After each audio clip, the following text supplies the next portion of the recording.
Hey guys, welcome back. It's Schleich Course Lover 200 here, and today is day 2 of the Schleich Advent Calendar.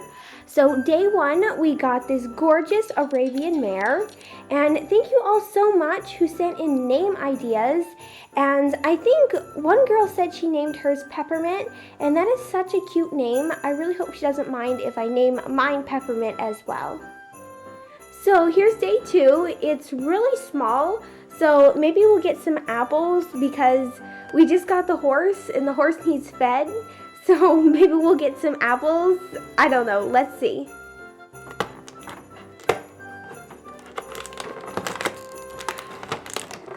I think it is apples. Oh my goodness, I was right. We got apples. So it looks like I was right. We got some apples for Peppermint. Alright everyone, so that's what we got for day 2, and thank you all so much for watching, and don't forget to join me tomorrow for day 3. I'll see you then. Bye guys!